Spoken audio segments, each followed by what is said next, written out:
Okay, so my dad bought my first car at an estate sale for $125.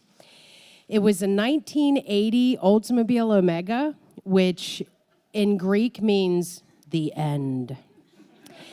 But there were really only two things about this car that actually bothered me. The first was the radio dial was broken, so to get FM 97, I'd have to slowly press in one of the preset buttons.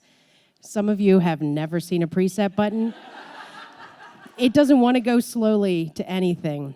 And the second was that the car was completely rusted. So a friend of mine, who we'll call Mosh Panky, and I decided that we were going to spray paint this car. So we put a sunflower on the hood with a smiley face, and then we had painted a helipad on the roof, in case of emergencies. Needless to say, the cops pulled me over all of the time. And when they would get up to the window and they saw an honor student instead of Cheech and Chong, they would make shit up for why they pulled me over. And this one cop actually told me that my car matched a description, which we both know was total bullshit because nobody had ever seen anything like my car. The car had, it was 14 years old and it had 100,000 miles on it. But every time something mechanical would go wrong with it, my dad would be completely baffled and he'd be like, well, what were you doing? So I made the fuel pump go out at the least opportune time ever when it stranded me and three of my friends on Interstate 83 when the serial killer Mark Newton Spots was on the loose in York. You might remember that. Some guy, so we're standing there on the side of the road, and some guy pulled up in a car and offered to help. And basically what he did was he used the front bumper of his car and pushed it to the back bumper of my car and then got us off the highway, pushed us down the exit and into the parking lot of what turned out to be a very seedy hotel in York, the Cheaters place. So there was a phone booth in the parking lot, so my friends and I called our parents and let them know what was going on. When my dad rolled up, he was very upset to find his 16-year-old daughter in the parking lot of the Rocky Ridge Motel with two other boys and another girl.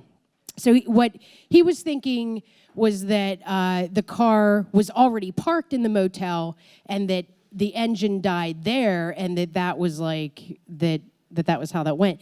His idea was reinforced the next day, unfortunately and erroneously.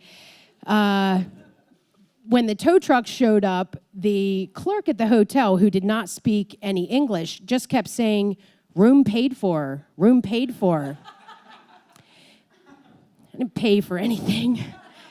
So it's been 20-some years now, and my dad still believes that Mosh Panky and I were having some sort of orgy with our friends at the Rocky Ridge Motel.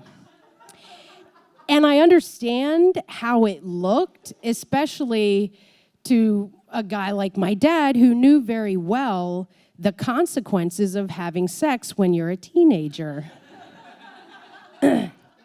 Yeah, I left that zinger in there because when I called my dad to tell him that I was telling this story tonight, he was like, "Well, I hope you finally come clean." Yeah, so.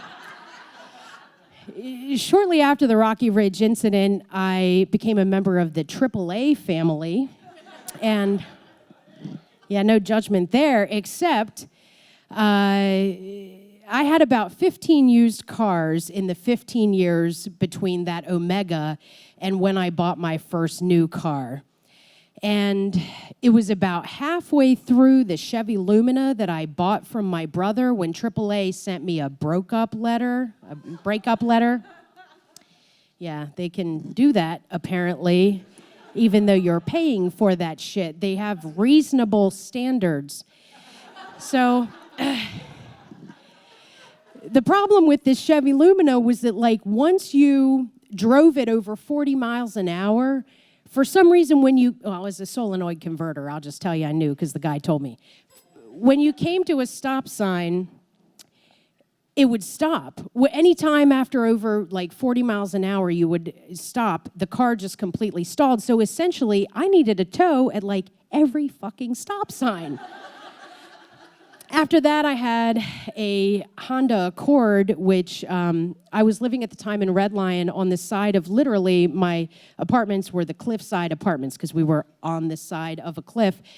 And this lady came to pick up her kid at the daycare that was up the hill from us, and she forgot, well, she put the car in park, but apparently it slammed into drive. And then it rolled down the hill and hit a Volvo station wagon. The Volvo station wagon hit like a pull-behind trailer, and then the pull-behind trailer landed on my hood. So again, like, you know, no fault of my own.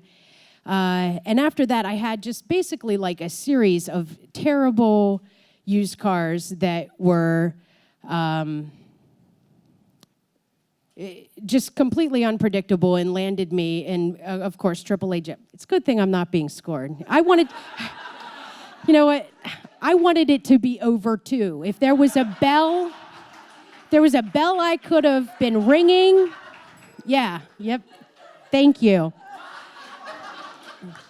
Yeah. So, I mean, for each of these 15 cars, there's like a 15-minute story, each of which is true. But I will just tell you, because apparently, you know, looking back at this, you know, the Chevy Lumina situation actually happened because my brother had gone on a bender. I didn't know this when I bought the car, but he had gone on a bender in that car and got it stuck in a snowbank, okay? And then he started spinning the wheels, and he gets this bright idea that he's going to put it in cruise control at 60, just spinning, right? And then he passed out drunk while the car is in cruise control at 60, and it stayed that way until the car ran out of gas. A little side, can you even imagine what had happened if the car had gotten traction while he was asleep and, like, took off? But I have forgiven him. I forgive my dad for, you know, I don't even know if he still believes the Rocky Ridge thing or if he's just playing along. But at the end of the day, the only, like, feud that I'd say still remains from this whole thing is AAA, because now that I actually have like a triple-digit credit score, and now that I have like less than 20,000 miles on my odometer and BMW roadside assistance, they keep sending me these fucking solicitation letters that I should rejoin the AAA family.